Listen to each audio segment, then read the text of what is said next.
kita memahami. Berarti ketika kita berinteraksi pada harta, jangan letakkan harta itu menguasai harta kita, menguasai hati kita. Makanya biasakan Pak, kalau tiba-tiba ada yang bermasalah dalam urusan kehidupan kita, kita pisah dulu, ini urusan dunia atau akhirat. Urusan dunia dibuat ringan. Nah itu sikap zuhud. Tiba-tiba mobil kita sudah betul-betul diam, tiba-tiba ditabrak brek gitu. Padahal kita tidak salah. Turun kita, waduh bagian belakang rusak. Yang nabrak orang tidak punya Pak, kelihatan gitu motornya gitu. Baru nabrak mobil kita, bannya 2 lepas Pak, gitu kan. Dia ngomong maaf ya Pak, maaf saya tidak punya uang. Kita pengennya marah, kalau memang kayak gitu Bu hati-hati Pak. Iya Pak, saya sudah hati-hati tapi remnya ketinggalan di rumah misalnya. Maka kemudian kalau kita mendapati kayak gitu, sudah lihat mobil gitu, ya Allah, ya sudahlah, urusan dunia ringan Pak. Anak kita ternyata kemudian belum diterima di kerjaan apa yang dia inginkan di tempat-tempat profit gitu. Itu ternyata tidak diterima Bi, ya sudah, dunia dibuat santai. Karena dengan perkara itulah beban kita itu hilang Pak. Itulah yang dimaksudkan oleh Allah, wa wada'na angka wisrah, itu di situ Pak. Karena beban yang paling berat itu beban dunia. Makanya kenapa para ulama dulu sering berkata, interaksi paling mulia ketika menyikapi harta itu pada sikap zuhud itu. Itu benar Pak.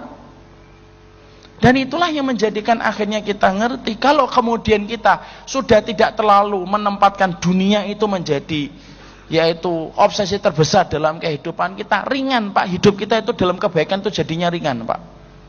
Ini wallah ya, saya pernah naik Gojek Pak. Ada orang tua itu yang sudah umurnya mungkin 60-an. Ini 59 atau 58, 60-an lah mungkin. Lo naik Gojek sama saya ketika saya terjebak macet ketika akan ngajar di salah satu masjid di Jakarta Pusat.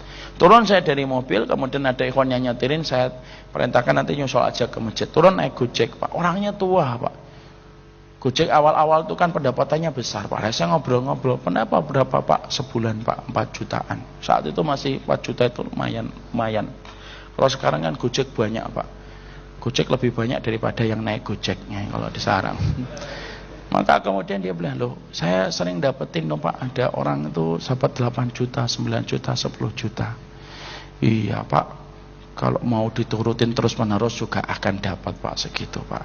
Cuma ya sampai kapan? Coba Pak. Cuma sampai kapan Pak kayak gitu terus Pak? Itu kalau saya turutin gitu ya sampai malam jam 10, jam 11 malam bisa Pak. Itu sebulan saya dapat 8 juta, 9 juta. Tapi saya tidak mau kayak gitu Pak. Saya ya sekedarnya saja. Ada adzan, saya matikan aplikasi saya. Saya duduk, saya sholat, zikir. Ada kajian Pak, ya saya ikutin kajian. Nanti kalau sudah selesai saya hidupkan, baru terima order lagi, insya Allah. Nanti ada adzan lagi saya berhenti. Kalau saya kemudian lagi puasa sunnah, ya saya kemudian kadang-kadang liburkan. Saya mengandalkan rezeki saya kemarin untuk nyukupin hari ini, masya Allah Pak. Itu sampai ketika dia ngantar saya di masjid, dia baru tahu kalau saya ngajar di masjid. Itu betul-betul dia buktikan Pak. Saya ngajar, dia ternyata tidak melanjutin Gojeknya Pak. Duduk Pak di antara orang itu, kemudian ikut ngaji Pak. Sampai 2 jam ngaji dia. Setelah ngaji kemudian dia deketin saya, ngembalikan uang tadi. Kemudian dia minta handphone saya. Saya bilang, tidak usah Pak. Tidak lah Pak Ustadz, tidak, pakai aja Pak. Itu namanya Pak, tenang dalam hidup, bersahaja ketika nyari dunia. Coba kalau kemudian kita ngobrol, ada nggak orang yang kekayaannya lebih banyak daripada beliau, tapi justru kemudian hidupnya tidak tenang? Oh banyak Pak. Orang itu sudah punya gaji 30 juta, 40 juta, terus saja pagi bangun tuh yang dipikirkan bisnis, meeting. Makanya mobilnya kesenggol dikit marah-marah, mencak-mencak sampai bisa pukul-pukulan. Karena sudah capek ya Pak. Orang yang paling capek itu kalau mikir dunia Pak. Tapi orang yang paling enggak capek itu kalau mikir akhirat. Makanya akhirnya ketika dia jalan itu, kemudian apa, capek gitu. Sudah 30 juta, 40 juta, sudah sebanyak itu. Kadang-kadang 10 hari yang terakhir aja itu masih dipakai untuk nyari duit loh Pak. 10 hari yang terakhir di bulan Ramadan. Sudah nyari setahun, Allah minta 10 hari yang terakhir sudah selesai, masuk ke masjid. Lu masih dijadikan 10 hari yang terakhir itu masih dipakai untuk nyari dunia. Ya tidak cukup-cukup itu Pak. Ya enggak? Kemudian rumahnya masih nyicil 15 tahun. Mobilnya masih nyicil 23 tahun. Jadi kalau kemudian buka mata nutup mata itu kredit aja yang dipikir.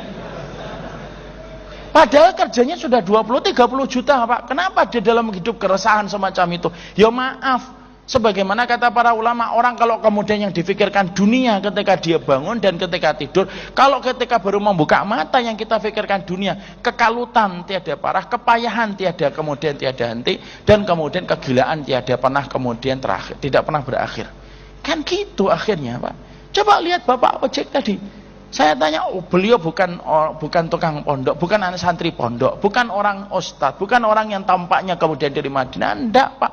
Cuma tamatan kemudian MTS, dia bersahaja, motornya pun biasa Pak. Tapi menikmati hidupnya itu kerasa.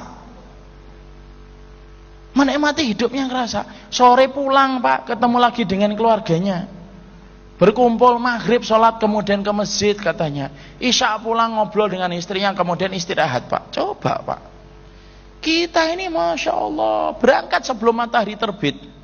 Lo pulang matahari sudah tenggelam setenggelam-tenggelamnya. Ini baru pulang kita. Loh, tapi kemudian akhirnya ya tidak pernah cukup. Kenapa? Yang hilang itu berkahnya Pak. Kalau kemudian zuhud itu sudah tidak ada.